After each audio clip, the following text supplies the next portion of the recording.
Got back from the mosque and was greeted by Christian friends with them saying, "Oh wow, they didn't shoot you," which I guess they thought was a funny joke. I realized the problem was a lot worse than I thought. I remember pulling in, and it was a gated mosque. I came through, sitting in the parking lot, and I was getting my notepad out because I had some questions I wanted to ask, and just sitting there and realizing, like, why am I so anxious? Like, I'm meeting with people. Why am I nervous about that? I began asking them these questions, and they were so excited to meet with me, and they were so kind. They made me tea and an authentic breakfast from the Middle East, and it was so great, and all of it. They were so hospitable. We ended up talking for hours, and I had to sit there and own up to the fact that, like, honestly, I was nervous walking in here, and that stinks. Like, that's lousy, and I'm sorry. Because I see that we want so many of the same things and we're so similar, and I'm sorry, and that's not okay, and I want to do better. And we ran over time, and the sound starts going off, and I'm like, what is that? And they're like, oh, it's time for prayer. And I was familiar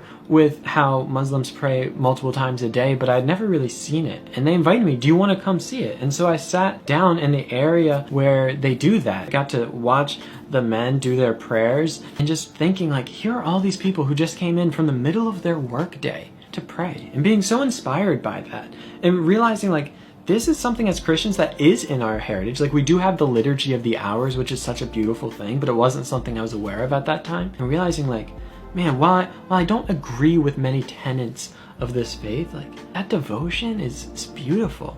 I want to challenge you, whoever you are in this video, to expand your horizons, and rather than interact with caricatures, interact with real people. Engage with people you disagree with, because that's where we grow. We learn and we grow by interacting with real people across the table from them in a civil manner while disagreeing, and saying, what do you believe? And so that's what I did. I hadn't come across many Muslims, and what I had seen was mainly from the news, and oftentimes Islam is not portrayed very positively in the news because of really emotional events that occur and wars that the United States is engaged in. So there's a certain level of propaganda there, and the picture I had of Islam was one that kind of intimidated me.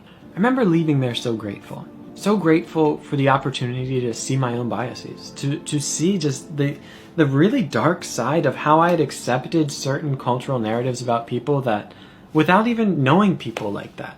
How I had blindly believed things that were so demonstrably false about so many people.